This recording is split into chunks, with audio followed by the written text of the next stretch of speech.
നമസ്കാരം.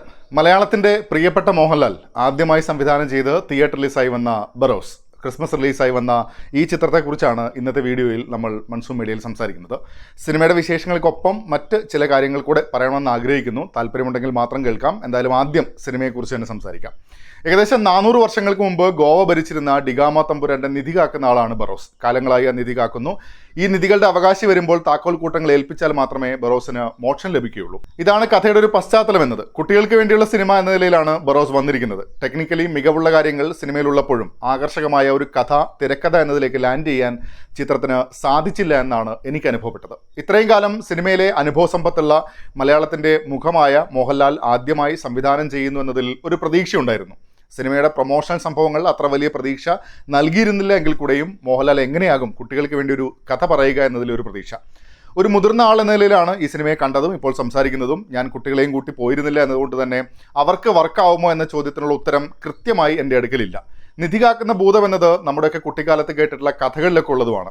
അത്തരമൊരു സ്പേസിനെ തന്നെയാണ് ബറോസ് എന്ന സിനിമയും കൊണ്ടുവരുന്നത്. അവിടെ ഇസ എന്ന പെൺകുട്ടി, ഭൂതത്തിൻ്റെ കൂടെയുള്ള വുഡു എന്ന കഥാപാത്രമൊക്കെയായി ഒരു മുത്തശ്ശി കഥ പോലെയൊക്കെ ആ പശ്ചാത്തലത്തെ കൊണ്ടുവരാനുള്ള ശ്രമവുമുണ്ട്. ആ ശ്രമത്തിൽ കൊള്ളാമെന്ന അവസ്ഥയിലേക്ക് എത്തിയത് ടെക്നിക്കൽ പരിപാടികളാണ്. അതിനെക്കുറിച്ച് ഞാൻ വൈകാതെ പറയാം.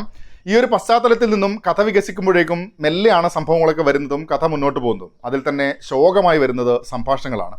തീർത്തും നാടകീയമായ ഭൂരിഭാഗം സംഭാഷണങ്ങളും സിനിമയുടെ ഗ്രാഫ് നല്ലോണം താഴ്ത്തുന്നുണ്ട് എന്ന് തന്നെ പറയാം.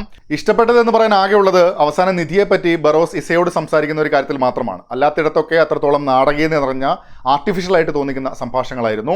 400 വർഷത്തിൻ്റെ പഴയ കാലം മുതൽ പുതിയ കാലം വരെ സിനിമയിൽ വരുന്നു എന്ന് ഞാൻ നേരത്തെ തന്നെ പറഞ്ഞല്ലോ. ഗോവയാണ് പശ്ചാത്തലമായി എടുത്തിരിക്കുന്നത്. മുത്തശ്ശി കഥകളിൽ ഭൂതത്തെയും രാജാവിനെയും രാജകുമാരിയെയും നമ്മൾ ഭാവനയിലേക്ക് കൊണ്ടുവരികയാണല്ലോ.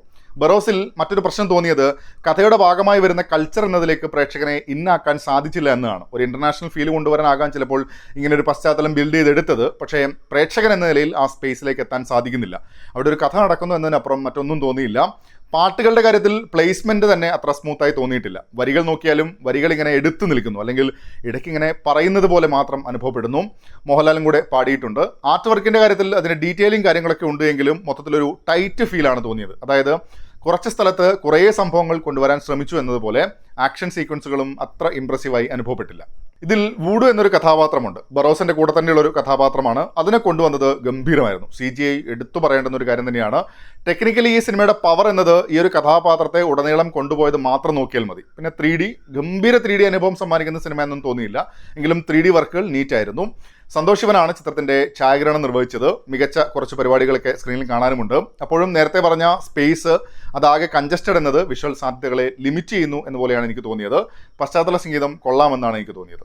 ഇനി പ്രകടനത്തിലേക്ക് വന്നാൽ നിങ്ങൾക്കറിയാവുന്നതുപോലെ മോഹൻലാൽ തന്നെയാണ് പ്രധാന കഥാപാത്രമായ ബറോസ് ആയിരുന്നത്. ആ ലുക്ക് കൊള്ളാമായിരുന്നു. പക്ഷേ പ്രകടനം മൊത്തത്തിൽ ആർട്ടിഫിഷ്യൽ എന്ന നിലയിലാണ് അനുഭവപ്പെട്ടത്. സംഭാഷണങ്ങളുടെ അവസ്ഥ എങ്ങനെയായിരുന്നു എന്നുള്ളത് ഞാൻ തുടക്കത്തിൽ തന്നെ പറഞ്ഞ കാര്യമാണ്. അതുകൂടെ ആവുമ്പോൾ പ്രകടനത്തിലൂടെ ലിഫ്റ്റ് ചെയ്തെടുക്കാൻ സാധിക്കാതെ പോകുന്ന സാഹചര്യം കൂടിയാണ്. തമ്പുരാൻ എന്ന വിളിയൊക്കെ ശോകമായിട്ടാണ് തോന്നിയത്. ഗുരു സോമസുന്ദരവും ആന്റണി പെരുമ്പാവൂരുമാണ് നമുക്ക് പരിചിതമായ മറ്റു മുഖങ്ങൾ സിനിമയിലുള്ളത്. ആന്റണി പെരുമ്പാവൂർ സ്ക്രീൻ സ്പേസ് കുറവാണെങ്കിലും വന്ന സീനുകളൊക്കെ രസമായി തന്നെ ചെയ്തിട്ടുണ്ട്. ഇസ എന്ന കഥാപാത്രമായിരുന്നത് മായ റാവു വെസ്റ്റ് ആണ്. കഥാപാത്രം ആവശ്യപ്പെടുന്നൊരു നിഷ്കളങ്കതയും ഒക്കെ ഉണ്ട്. പക്ഷേ ഡയലോഗ് ഡെലിവറി നോക്കുമ്പോൾ ശോകമാവുന്നു. വേറെയും ഒട്ടനവധി കഥാപാത്രങ്ങൾ സിനിമയിൽ പ്രാധാന്യത്തോടെ വരുന്നുണ്ടെങ്കിലും ഓർക്കപ്പെടുന്ന പ്രകടനം എന്നതിലേക്ക് ആരുടെയും ഫീൽ ചെയ്തില്ല. മിക്കപ്പോഴും മോശം പ്രകടനങ്ങൾ കൂടെ ബറോസിൻ്റെ ഗ്രാഫ് താഴ്ത്തുന്നുണ്ട്. മിക്ക കഥാപാത്രങ്ങളുടെ കാര്യത്തിലും ഡബ്ബിങ്ങും ഒരു പ്രശ്നമായി തന്നെ അനുഭവപ്പെട്ടു. സിനിമ പ്രൊമോട്ട് ചെയ്തതും കുട്ടികൾക്ക് വേണ്ടിയുള്ള സിനിമ എന്ന നിലയിലാണല്ലോ. വർഷങ്ങൾക്ക് മുന്നേ ആയിരുന്നുവെങ്കിൽ കുട്ടികൾക്ക് പറഞ്ഞു കൊടുത്താൽ അവർ കേട്ടിരിക്കുന്ന ഒരു കഥയായനെ. ഈ ഒരു സമയത്ത് ഇത്തരം കഥകളും ഇതിനേക്കാൾ ഇൻട്രസ്റ്റിംഗ് ആയ കഥകൾ കൂടുതലും അവർ കേട്ടിട്ടുണ്ടാകും എന്നതും ഒരു വിഷയമാണ്. അറ്റൻഷൻ സ്പാൻ എന്നത് തന്നെ വളരെ കുറവുള്ളൊരു സമയത്ത് കഥ ഒരിടത്തും ഹൈ മൊമെന്റ് സമ്മാനിക്കുന്നില്ല എന്നതും വിഷയമാണ്. വിഷ്വലി രസമുള്ള പരിപാടി കൊണ്ടുവരുമ്പോഴും കഥാപരമായി പ്രേക്ഷകനെ ഇന്നാക്കാൻ കാര്യമായി ഒന്നും ചിത്രം സമ്മാനിക്കുന്നില്ല. ബറോസ് വൂഡു കഥാപാത്രങ്ങൾ തമ്മിലുള്ള സീനുകൾ സിനിമയെ ഒന്ന് ലൈവാക്കി എടുക്കാനുള്ള സാധ്യതകൾ തുറന്നിടുമ്പോഴും മികവിലെത്താതെ പോകുന്ന സംഭാഷണങ്ങൾ വിനയാവുകയാണ്. ഇസായും ബറോസും തമ്മിലുള്ള സൗഹൃദവും തുടർച്ചയുമൊക്കെ വരുമ്പോഴും വളരെ പ്ലെയിനായ അനുഭവം മാത്രമാണ് സമ്മാനിക്കുന്നത്. ഓവറോൾ ബറോസ് എന്ന സിനിമയിൽ ഞാൻ നിരാശനാണ്. നേരത്തെ സൂചിപ്പിച്ച പോലെ ടെക്നിക്കലി രസമുള്ള കുറച്ച് പരിപാടികളുണ്ട് എന്ന് മാത്രം. നിങ്ങളും സിനിമ കണ്ടിട്ടുണ്ടെങ്കിൽ അഭിപ്രായങ്ങൾ കമൻറ്റ് ബോക്സിൽ പങ്കുവെക്കുമെന്ന് വരുന്നു. രണ്ടാമത്തെ കാര്യം, എന്താണ് ബറോസിൻ്റെ വീഡിയോ ചെയ്യുന്നില്ലേ, ലേറ്റ് ആകുന്നുണ്ടല്ലോ, ക്യാഷ് എത്ര കിട്ടി എന്നുള്ള കമൻറ്റുകളൊക്കെ കഴിഞ്ഞ ദിവസങ്ങളിൽ ഇങ്ങനെ യൂട്യൂബിൽ കണ്ടിരുന്നു. പടം റിലീസ് ദിവസം തന്നെ വൈകുന്നേരം 4:30 കണ്ടിരുന്നു. നാട്ടിലായിരുന്നു. വീഡിയോ ചെയ്യാനുള്ള സാഹചര്യങ്ങളൊന്നും ആ സമയത്ത് ഇല്ലായിരുന്നു എന്നതിനാൽ തിരിച്ചെത്തിയ ശേഷമേ ചെയ്യാൻ സാധിക്കൂ എന്നുള്ളതുകൊണ്ടാണ് ഇത്രയും വൈകിയത്. പക്ഷേ ഈ രണ്ടാമത്തെ കാര്യത്തിൽ ഞാൻ പറയാൻ ഉദ്ദേശിച്ചതല്ല, വേറൊരു കാര്യമാണ് ടിക്കറ്റ് റേറ്റിലുള്ള ഒരു വ്യത്യാസം. ഒരു 3D സിനിമ കാണണമെങ്കിൽ ബുക്ക് മൈ ഷോയിൽ ബുക്ക് ചെയ്യുന്ന ചാർജ് കൂടെ കൂട്ടിയാൽ ഒരു സ്ഥലത്ത് 245 രൂപയും ഞാൻ ഈ സിനിമ കണ്ട പയ്യന്നൂരിലെ ആരാധനാ തിയേറ്ററിൽ 173 രൂപയും. ബുക്ക് ചെയ്തപ്പോൾ ഞാനും ശരിക്കും ഞെട്ടിപ്പോയി. 4K സ്ക്രീൻ തന്നെയാണ് രണ്ടും. അവിടെയാണ് ഈ പടം കളിക്കുന്നതും, സ്ക്രീൻ 1-ൽ. നല്ല കിഡിലൻ തിയേറ്റർ. ഞാൻ നേരത്തെ സൂചിപ്പിച്ചു, പത്തനംതിട്ടയിലെ സ്ഥിരമായി കാണുന്ന തിയേറ്ററിൽ ഈ പടത്തിന് ബുക്ക് ചെയ്യാൻ നോക്കിയപ്പോൾ ഉള്ള തുകയാണ് നേരത്തെ പറഞ്ഞ 245. ബാൽക്കണി എന്നൊക്കെ പറയാം, ആ വാദത്തെ ഞാൻ അംഗീകരിക്കുന്നു. അപ്പോഴും സ്ക്രീനിൽ നിന്നും നമ്മളിരിക്കുന്ന ഇടത്തേക്കുള്ള ദൂരം നോക്കിയാൽ, അതിൻ്റെ ഒരു ക്വാളിറ്റി നോക്കിയാൽ വലിയ വ്യത്യാസമൊന്നും എനിക്ക് ഇതുവരെ ഫീൽ ചെയ്തിട്ടില്ല. രണ്ട് സ്ഥലത്തും സിനിമ കണ്ടപ്പോഴും ടിക്കറ്റ് ചാർജ് ഒരു വലിയ വിഷയമാണ്. എൻ്റെ ഒരു അനുഭവം ഞാൻ പറഞ്ഞെന്ന് മാത്രം. മൂന്നാമത്തെ കാര്യം, ഇത് ഞാൻ ഒരിക്കലും ഒരു വീഡിയോയിൽ പറയേണ്ടതില്ല എന്ന് കരുതിയതാണ്. കാരണം അത്രയേറെ വലിയ കാര്യവുമല്ല എന്നതുകൊണ്ട് തന്നെ ചിലപ്പോൾ ഈ വീഡിയോയുടെ കീഴിലും വന്നേക്കാവുന്ന തെറിവിളികൾ കൂടെ കാരണമാണ് ഞാനിത് ഇപ്പോൾ പറയുന്നത്.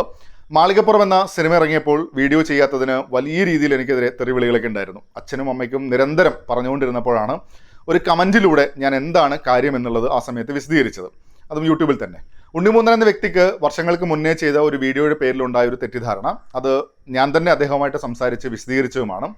ഒരു സാധാരണ സംഭാഷണം, അല്ലാതെ അതിന് വലിയ വില കൊടുക്കേണ്ട കാര്യമൊന്നുമില്ല.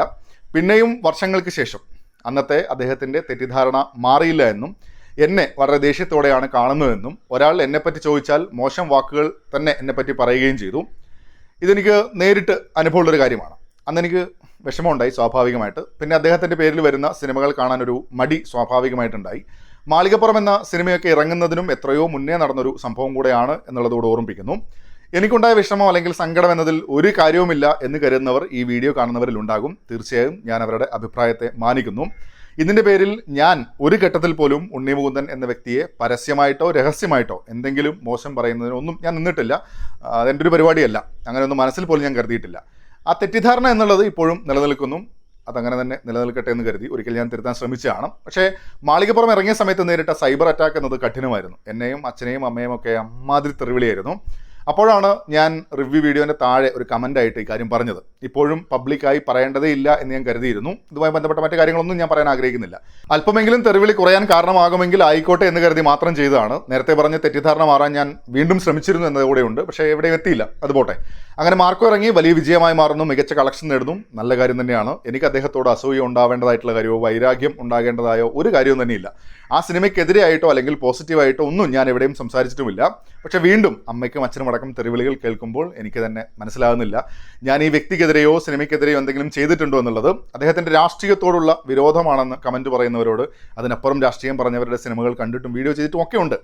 എൻ്റെ സിനിമ കാണൽ പരിപാടിയിൽ അദ്ദേഹത്തിൻ്റെ പേരിൽ വരുന്ന സിനിമകൾ ഇപ്പോൾ ഇല്ല. അത്രയേ ഉള്ളൂ. അതായത് നായകനായിട്ടോ നിർമ്മാതാവായിട്ടോ വരുന്ന സിനിമകൾ.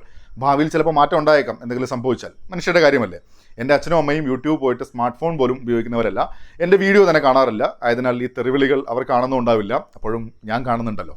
നിങ്ങൾ എന്നെ തെറിവിളിക്കുന്നതിൻ്റെ കാരണം കൂടി ഇനി തെറിവിളിക്കുമ്പോൾ പറയുമല്ലോ. അതിൽ കാര്യമുണ്ടെങ്കിൽ ആ തെറിവിളികൾ ഞാൻ കേൾക്കാം. ഈ പറഞ്ഞ കാര്യങ്ങളും ഒരു വിവാദത്തിനോ ചർച്ചയ്ക്കോ ഒന്നും വഴിവെക്കാൻ ഞാൻ ഒരു രീതിയിലും ആഗ്രഹിക്കുന്നില്ല. ഒരു അഭ്യർത്ഥന മാത്രമാണ്. ഇത്രയേറെ തെറിവിളികളൊക്കെ ഉണ്ടായപ്പോൾ ഒന്ന് പറയണമെന്ന് തോന്നിയത് കൊണ്ട് മാത്രം പറഞ്ഞു. കേട്ടതിന് നന്ദി. Thank you. വീണ്ടും കാണാം.